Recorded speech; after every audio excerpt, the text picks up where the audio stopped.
तो कैसे हो आप सभी? उम्मीद करता हूँ सब बढ़िया होंगे, सबकी तैयारी बहुत बढ़िया चल रही होगी। और ये आज हिस्ट्री का 14वां वीडियो है जो कि हमारा मौर्य वंश से संबंधित है। इससे पहले हम 13 वीडियो में जैन धर्म, बौद्ध धर्म, वैदिक काल, ऋग्वैदिक काल, सैंधव सभ्यता और भी काफ़ी कुछ देख चुके हैं। आप एक बार उनको जाके जरूर चेक करिए, जल्दी से अपना रिवीजन करिए। 2 की स्पीड में चलाइए, 5 मिनट में आपका रिवीजन होगा। टाइम का बहुत यूटिलाइज़ करिए। एग्ज़ाम का 22-23 दिन बचे हुए हैं। तो बात करते हैं आज के पहले क्वेश्चन की, जो कि हमारा बराबर की गुफाओं का उपयोग किसने आश्रय के रूप में किया? तो आजीविकों ने किया था। ये अशोक ने बनवाई थी, आपको अगर याद होगा। तो कहाँ है बराबर की गुफाएं? ये आपको बिहार में देखने को मिलती हैं, ठीक है ना। और ये कौन से संप्रदाय से संबंधित हैं? आजीविका संप्रदाय, ये आपको याद रखना है। अशोक के शिलालेख कितने हैं? 14 शिलालेख हैं, ठीक है। स्तंभ लेख कितने हैं उनके? 7 स्तंभ लेख हैं। उसमें लिपि कौन सी प्रयोग हुई है? ब्राह्मी लिपि प्रयोग में आई है। अगले क्वेश्चन के बारे में बात करते हैं। किस अभिलेख से ये साबित होता है कि चंद्रगुप्त का प्रभाव पश्चिम भारत तक फैला हुआ था? तो रुद्रदामन का जूनागढ़ अभिलेख। एक क्वेश्चन तो इससे ये आता है कि जूनागढ़ जो अभिलेख है ये किससे संबंधित है? तो रुद्रदामन या रुद्रदामन भी कहीं लिखा रहता है। आगे बात करते हैं अगले क्वेश्चन की। अच्छा, सांची का स्तूप किसने बनाया था? तो सांची का स्तूप बनाया था अशोक ने। केवल वह स्तंभ जिसमें अशोक ने स्वयं को मगध का सम्राट बताया है, तो वो कौन सा है? बाबरू स्तंभ। और ये कहाँ पड़ता है? राजस्थान के जयपुर में। मैं आपको कल बता चुका हूँ ये क्वेश्चन। और जो मास्की और जो गुर्जरा स्तंभ अभिलेख है, जिसमें उसने अशोक ने अपने आप को क्या बताया? अशोक ही बताया है। तो 4 हैं ऐसे, एक है मास्की, एक है गुर्जरा। मास्की पड़ता है कर्नाटक, गुर्जरा पड़ता है गुजरात में, सॉरी गुर्जरा पड़ता है एमपी में। और तो ठीक है, चलो बात करते हैं अगले क्वेश्चन की। बाबरू स्तंभ ने क्या बताया? अशोक को मगध का सम्राट बताया है ना। जो हमारा अगला क्वेश्चन है वो है मैचिंग करना है हमको, किसको क्या नाम दिया गया है। तो वो है चंद्रगुप्त। चंद्रगुप्त को क्या कहा जाता था? सेंड्रोकोटस कहा गया। बिंदुसार को क्या कहा गया? मैंने आपको कल ही बताया था, अमित्रघात या कान का कच्चा कहा जाता था। अशोक को प्रियदस्सी या प्रिय देवान प्रिय, इनको एक कहा जाता था। चाणक्य को विष्णुगुप्त कहा जाता था। तो इसका ऑप्शन होगा ऑप्शन सी। प्रथम भारतीय साम्राज्य स्थापित किया गया किसके द्वारा? चंद्रगुप्त मौर्य के द्वारा। उत्तरांचल में अशोक का एक शिलालेख है कालसी में, देहरादून के पास। आपने को पता है इसके बारे में। सांची का स्तूप किसने बनाया था? तो अशोक ने बनाया था, अभी बताया आपको मैंने। अशोक के शिलालेखों को पढ़ने वाला प्रथम अंग्रेज कौन था? जेम्स प्रिंसेप था। कब पढ़ा था इसने? 1837 में। अगर बात करें इसकी खोज कब हुई थी, तो 1750 में इसकी खोज हो गई थी। किसने करी थी खोज? पाद्रेटी फैंतलर, है ना, उसने करी थी। अगला क्वेश्चन है हमारा, कलिंग युद्ध की विजय तथा क्षत्रियों का वर्णन कौन से शिलालेख में है? 13वें में है। पहले में क्या है? पशु बलि की निंदा है ना। दूसरे में क्या है? चिकित्सा से संबंधित है। और इसमें जो ये 12वां दिया हुआ है, ये किससे संबंधित है? स्त्री और महामात्यों की नियुक्तियों से संबंधित है, ठीक है। आगे बात करते हैं। प्रसिद्ध यूनानी राजदूत मेगास्थनीज भारत में किसके दरबार में आया था?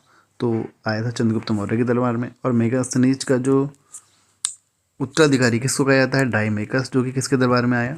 बिंदुसार के दरबार में आया। आगे बात करेंगे, चंद्रगुप्त मौर्य ने सेल्यूकस को कब पराजित किया? तो बहुत बार रिपीट हुआ क्वेश्चन है, 305 ईस्वी पूर्व में। निम्नलिखित में से कौन सा राजा प्राय जनता के संपर्क में रहता था? तो अशोक रहता था। अशोक ने 261 ईस्वी पूर्व में कलिंग को जीतने के बाद क्या किया? भारी रक्तपात को देखकर युद्ध की नीति के लिए सदा त्याग दिया। इसको क्या बोला गया? बहरी घोष से किसमें कन्वर्ट हुआ अशोक? धम्म नीति में। बहरी घोष जो है हमारी युद्ध की नीति कही जाती थी, और धम्म की नीति धर्म की नीति कही गई। अशोक के अधिकांश अभिलेख किस भाषा व लिपि में है? प्राकृत व ब्राह्मी लिपि में है। अशोक की माता का नाम क्या था? अशोक की माता का नाम था सुभद्रांगी, ठीक है। और राजा बनने से पहले अशोक कहाँ का राज्यपाल था? तो वो था अवंती का राज्यपाल। और ये राजा कब बना? 269 BC में बना, कहा जाता है ना। अगला क्वेश्चन की बात करते हैं। किस ग्रंथ में चंद्रगुप्त मौर्य के लिए वृषभ यानी कि निम्नकुल, जो कि मैंने आपको बताया, शूद्र मुद्रा राक्षस में कहा गया है। और जैन और बौद्ध धर्म में क्या गया है? इनको क्षत्रिय कहा गया है। अगला क्वेश्चन है, मौर्य नरेश के बारे में निम्नलिखित में से कौन सा कथन सही है? तो संस्कृति कला, उनको किसका विकास किया था? संस्कृति कला व साहित्य का किया था। सोने के सिक्के का किया था। और किसका किया था? सोने के सिक्के का इन्होंने किया था या जो यवन आए उन्होंने किया था? ये गुप्तों ने किया था। गुप्तों के समय में आपको देखने को मिलेंगे सोने के सिक्के अधिकतर। तो इसमें जो हमारा पहला ऑप्शन सही है, तीसरा सही है, प्रांतीय विभाजन किया, हिंदुकुश तुर्क साम्राज्य। हिंदुकुश कौन सा वाला है आपका? ये बताइएगा मुझे को, क्या अफगानिस्तान वाला है क्या? अशोक ने कलिंग को मौर्य साम्राज्य में जोड़ लिया था, बिल्कुल सही है। कलिंग को अशोक ने जीता था, उसके बाद ही तो 261 ईस्वी में जब कलिंग को जीता, उसके बाद इसने कौन सी नीति अपनाई? धम्म की नीति अपनाई, यानी कि धर्म की नीति अपनाई। कलिंग दक्षिण भारत को आने वाले स्थलीय एवं समुद्री मार्गों पर नियंत्रण करता था। और उसके बाद फिर इसने चलो ठीक है, ए और आर दोनों सही हैं और आर एक ही सही व्याख्या करता है। अशोक के जो शिलालेख संगम राज्य के बारे में हमें बताते हैं, उनमें शामिल है कौन सा? दूसरा और 13वां। ठीक है, दूसरे में क्या बताया गया है? वैसे चिकित्सा के बारे में बताया गया है दूसरे में। अगला क्वेश्चन है, अशोक के राज्यादेश के अनुसार धार्मिक निष्ठा की अपेक्षा जनता के मध्य सामाजिक श्रेष्ठता अधिक महत्वपूर्ण थी। उसने धर्म संवर्धन के स्थान पर ममता के विचारों का आचार प्रसार किया, बिल्कुल सही है। ए और बी दोनों सही है और आर एस की सही व्याख्या भी करता है। निम्नलिखित में से किस राज्यादेश में अशोक के व्यक्तिगत नाम अशोक का उल्लेख मिलता है? तो मैं आपको बता चुका हूँ, मास्की में मिलता है, इसके साथ गुर्जरा में मिलता है, इसके साथ नेतूर में मिलता है, और एक और बचा जिसका नाम है उडेगोलम। तो 4 में मिलता है। अगला क्वेश्चन है हमारा, तो पूछा गया है अशोक के प्रस्तर स्तंभों के बारे में पूछा गया है, और कौन सा इसमें गलत है पूछा गया है। तो इन पर बढ़िया पॉलिसी बिल्कुल सही है, अखंड है, एक ही पत्थर के बने हुए हैं। स्तंभों का सेफ्ट शुंडाकार है, सही है। तो ये गलत है हमारा, ऑप्शन डी आंसर होगा, ये स्थापित संरचना के भाग है। श्रीनगर की स्थापना किस वर्ष मौर्य शासक ने करी थी? तो अशोक ने करी थी। किस मौर्य शासक ने की थी? तो अशोक ने। अगला है, अच्छा ये पूछा जाता है, बहुत सिंपल सा है ये, लेकिन आपको बस एक बार पढ़ना है। उत्तरापथ, तो उत्तरापथ कहाँ है हमारा? उत्तर में कौन सा पड़ता है?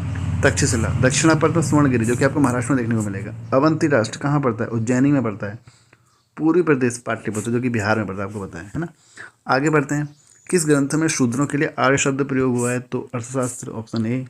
अशोक ने अपने राज्याभिषेक के चौथे वर्ष में निग्रोध के भाव से प्रभावित होकर इसने बौद्ध धर्म की शिक्षा ली। कौन था? उपगुप्त। ये क्वेश्चन बना है एग्जाम में बहुत बार, कि अशोक ने, इस तरीके से भी पूछा था क्वेश्चन, अशोक ने किस बौद्ध साधु से प्रभावित होकर बौद्ध धर्म को अपनाया था? तो वो था उपगुप्त। अगला क्वेश्चन है, किसने पाटलिपुत्र को पोलीब्रोथा कहा? तो मेगस्थनीज ने पोलीब्रोथा कहा।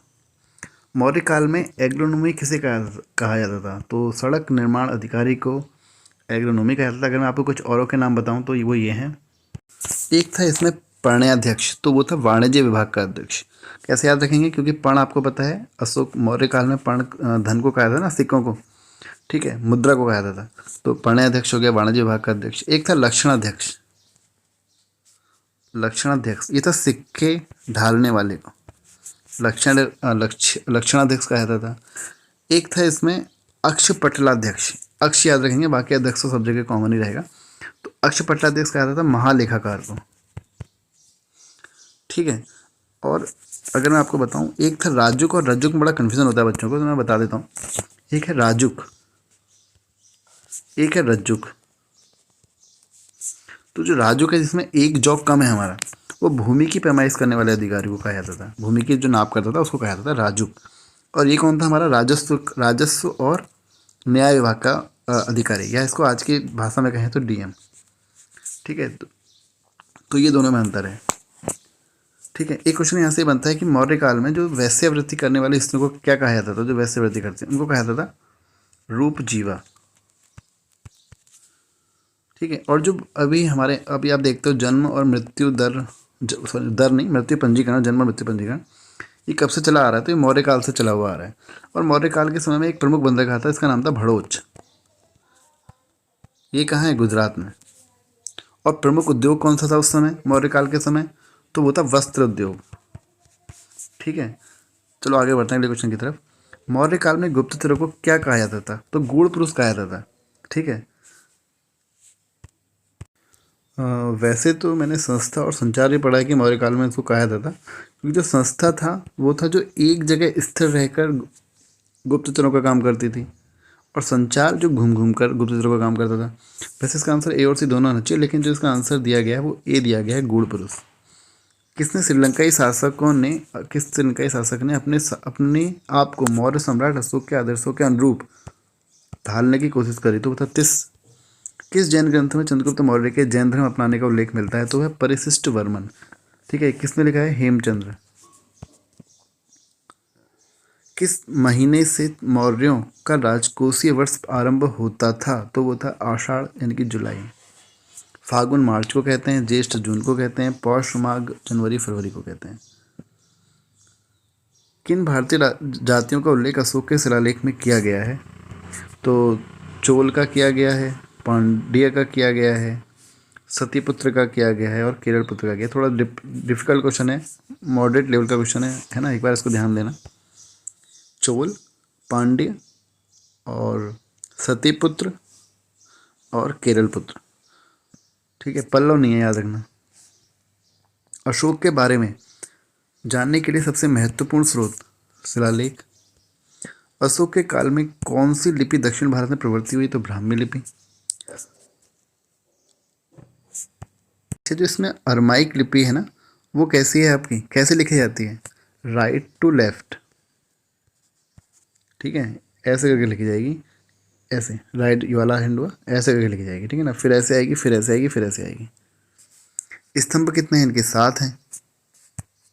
तो आज की वीडियो में इतना ही। चलो एक क्वेश्चन और देख लेते हैं, लास्ट है। अशोक का अभिलेख भारतीय उपमहाद्वीप के बाहर भी पाया गया है, इनमें से किस देश में पाया था? अफगानिस्तान। तो चलो मिलते हैं अगले वीडियो में। वीडियो को लाइक करके चैनल को जरूर सब्सक्राइब करके जाइएगा। Thank you.